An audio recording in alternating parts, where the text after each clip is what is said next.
नमस्कार दर्शकों, आप देख रहे हैं अमर उजाला डिजिटल और मैं अलीगढ़ से चमन शर्मा। आज मेरे बीच में हैं एक रियल फिल्म के रियल हीरो। क्यों कह रहा हूँ मैं, उसका कारण ये है कि ये बंदा जिस समय इनका मेन एग्ज़ाम था उत्तर प्रदेश लोक सेवा आयोग का, उस समय इनके पिताजी आईसीयू में थे।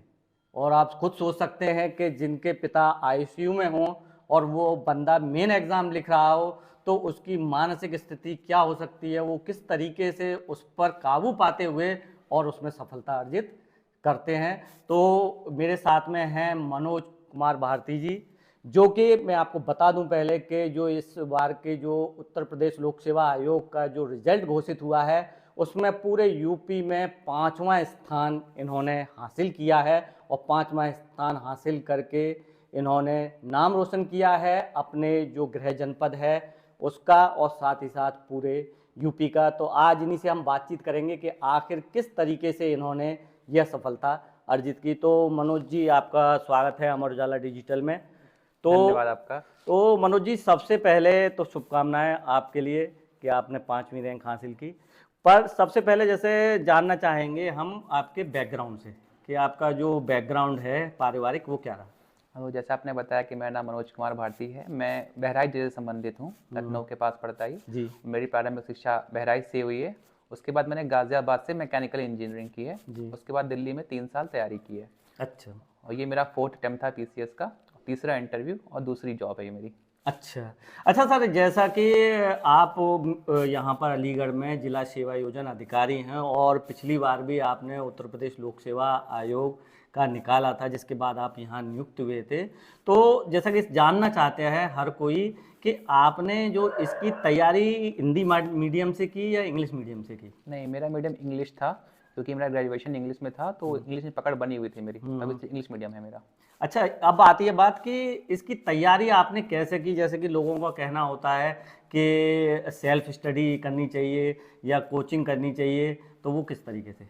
मैंने अपनी तैयारी दिल्ली में रहकर की है, पर दिल्ली में रहा हूँ लेकिन कोई कोचिंग नहीं की है। मेरे कुछ फ्रेंड्स जानने वाले जिन्होंने कोचिंग की थी, तो उनसे गाइडेंस लेके पूछ के मैंने सेल्फ स्टडी की है और खुद तैयारी की है। अच्छा, सेल्फ स्टडी हो या कोचिंग से हो, एक सवाल खासकर जो इसकी तैयारी कर रहे हैं उनके दिमाग में उठता है कि आप कितने घंटे पढ़ते थे।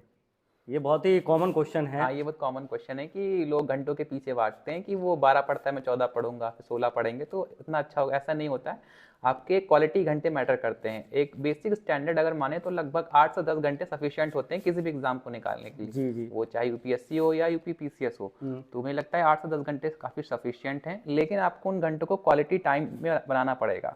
ऐसा नहीं कि मोबाइल चला रहे हैं और 8 घंटे पढ़ लिए, तो ऐसा नहीं, आपका नहीं होने वाला।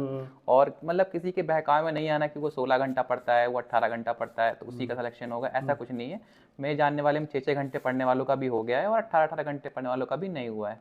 अच्छा, तो मनोज जी थोड़ा सा बताएं, अगर कहें कि कुछ मंत्र अगर जैसे दिए जाएं सफलता के, तो क्या मंत्र दिए जा सकते हैं कि किस तरीके से तैयारी करें, टाइम टेबल बनाएं या क्या रूटीन बनाएं। जैसा कि आपने मंत्र के बारे में बात की, तो ऐसा कोई मंत्र तो नहीं है, पर मैं कहना चाहूँगा कि आप शॉर्टकट्स बिल्कुल मत अपनाइएगा किसी के चक्कर में कि ये पतली किताब खरीद लें 10 रुपए वाली, 20 रुपए वाली या 100 रुपए वाली।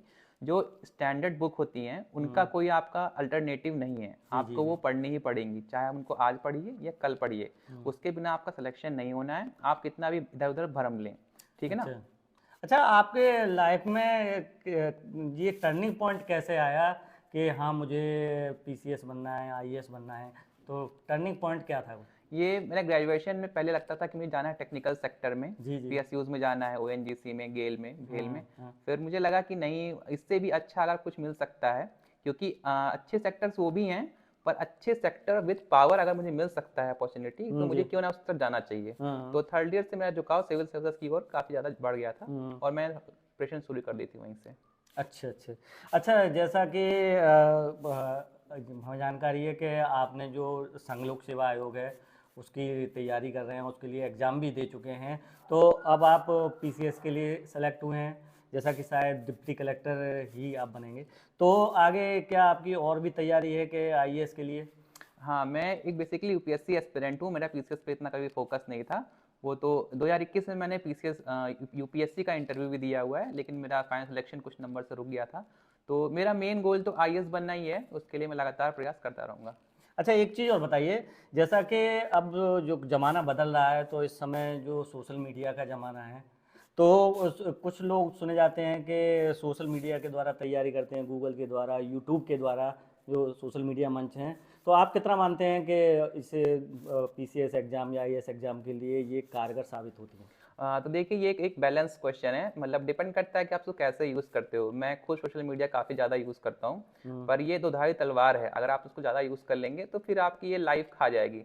साधारण भाषा में इसको हम ऐसे ही कह सकते हैं, वो आपकी लाइफ को खा जाएगा।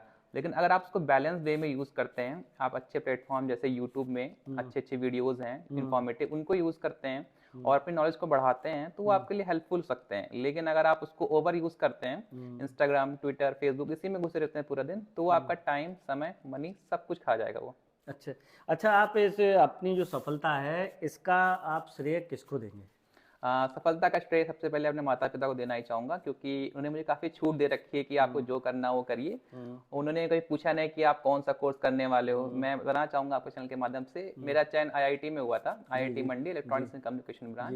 पर मैंने उसको ज्वाइन नहीं किया क्योंकि मुझे मैकेनिकल इंजीनियरिंग ब्रांच चाहिए थी, इसीलिए दैट्स वाई मैं चूज़ किया एक प्राइवेट कॉलेज।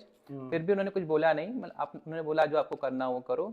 और उसके बाद मैंने बोला कि मुझे ग्रेजुएशन के बाद टेक्निकल सेक्टर में नहीं जाना है, मुझे जाना है सिविल सर्विसेज की ओर। तब भी उन्होंने काफ़ी सपोर्ट किया। उन्होंने बोला कि आपको ये पैसे दिए जा रहे हैं, ये रिसोर्सेज दिए जा रहे हैं, आप इसका आप जो भी बेस्ट यूटिलाइजेशन कर सकते हैं आप करिए। तो उनका ट्रस्ट था मेरे ऊपर, मुझे लगता है कि उसी ने मुझे आगे बढ़ने के लिए काफ़ी प्रेरित किया। अच्छा मनोज जी, जैसा कि मैंने इंटरव्यू के शुरू में बताया कि जब आपका मेंस एग्ज़ाम आप दे रहे थे, तो उस समय आपके पिताजी आईसीयू में थे। तो उस समय की जो आपकी मनस्थिति थी, उस पर आपने किस तरीके से कंट्रोल पाया, किस तरीके का होता? ऐसी परिस्थितियाँ कभी कोई आ जाती हैं जिस पे आपका कंट्रोल नहीं रहता है, आप कुछ कर नहीं सकते हो, क्योंकि उसी टाइम मेरा मेंस पड़ गया था, उसी टाइम पिताजी की तबीयत बहुत ज़्यादा खराब थी। तो कभी कभी मैं अस्पताल में बैठ कर थोड़ा पढ़ लेता था, या कभी दौड़ भाग में। मेरी उतनी अच्छी पढ़ाई नहीं हो पाई थी, पर क्योंकि मेरी प्रीवियस तैयारी बहुत अच्छी थी पहले से, तो उसमें मुझे लगता है इतना इम्पैक्ट नहीं पड़ पाया। उस टाइम मुझे लगा कि मेरी तैयारी खराब हो गई है, पर मुझे लगता है कि जो मेरे पहले पढ़ा हुआ था वो मेरे काफ़ी काम आया और मेरा सिलेक्शन हो गया। अच्छा, एक सवाल और मेरे दिमाग में आ रहा है कि जैसे कि अभिभावक का ये सोचना होता है कि बच्चे को अगर आईएएस पीसीएस की ओर ले जाना है, तो उसको कौन सी क्लास से तैयारी मतलब स्टार्ट करानी चाहिए? हाई स्कूल है या इंटर है या ग्रेजुएशन के बाद है? मुझे लगता है कि अगर किसी को तैयारी करनी है सिविल सर्विसेज की, तो उसको अपने ग्रेजुएशन में ही फर्स्ट ईयर आराम से निकालिए, फिर सेकंड ईयर से लगभग आप सोच लीजिए कि आपको जो आप ग्रेजुएशन कर रहे हो उसी की फील्ड में जाना है या नहीं जाना है। अगर नहीं जाना है तो आपको सिविल सर्विसेज की ओर आना है या किसी और सेक्टर की ओर जाना है, या फिर ग्रेजुएशन के मिड मिड टाइम में, यानी कि सेकंड ईयर या थर्ड ईयर में आपको ये क्लियर हो जाना चाहिए। वो सबसे बेस्ट टाइम होता है तैयारी करने के लिए। अच्छा, आप जैसे कि अब एक बतौर एसडीएम प्रशासनिक अधिकारी होंगे, तो क्या आप समाज को क्या अलग देना चाहेंगे? क्योंकि आप यंग हैं और कुछ नया सोचते हैं, तो क्योंकि पुरानी घिसी-पिटी जो पद्धतियां हैं उन पर तो शायद नहीं चलना चाहेंगे, तो क्या नया देना चाहेंगे आप बतौर प्रशासनिक अधिकारी? तो देखिए, जैसे कि मैकेनिकल इंजीनियर हूँ, तो मैं अपने इंटरेस्ट के अनुसार जाना चाहूँगा। मैं बेसिकली लोगों को स्किल करने के लिए काम करना चाहूँगा, जो कि हमारे यहाँ लोग जॉब्स के पीछे भागते हैं, लेकिन स्किल की काफ़ी कमी है हमारे यहाँ। तो अगर मैं एसडीएम बनता हूँ तो मैं सोचूंगा कि सोसाइटी में जो भी लोग, उनको स्किल कैसे किया जा सकता है, स्टार्टअप्स को प्रमोट कैसे किया जा सकता है। क्योंकि मैं खुद टेक्निकल बैकग्राउंड से, मुझे बहुत सारी चीज़ें पता है, तो मुझे लगता है मैं उनको जो अच्छे से समझ पाऊंगा और अच्छे से प्रमोट कर पाऊंगा।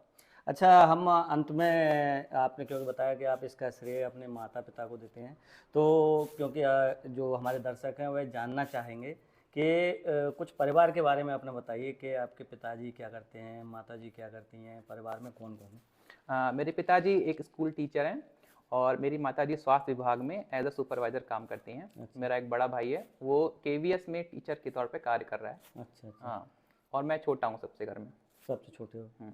अच्छा, तो आपने देखा कि आज हमारे साथ में मनोज कुमार भारती जी हैं, जिनका के चयन इस समय उत्तर प्रदेश लोक सेवा आयोग में हुआ है और 5वीं रैंक उन्होंने हासिल की है और आईएएस की भी वह तैयारी कर रहे हैं। तो हमारी शुभकामनाएं उनके लिए इस चयन के लिए, और हमारी अग्रिम शुभकामनाएं हैं उनके भविष्य में संघ लोक सेवा आयोग का जो एग्ज़ाम है उसको भी क्रैक करने के लिए। तो आप देखते रहिए अमर उजाला डिजिटल। मैं अलीगढ़ से चमन शर्मा। अगर आप ये वीडियो YouTube पर देख रहे हैं तो हमारे चैनल को सब्सक्राइब करें और बेल आइकन को दबाना ना भूलें। अगर आप Facebook पर ये वीडियो देख रहे हैं तो हमारे पेज को लाइक करें।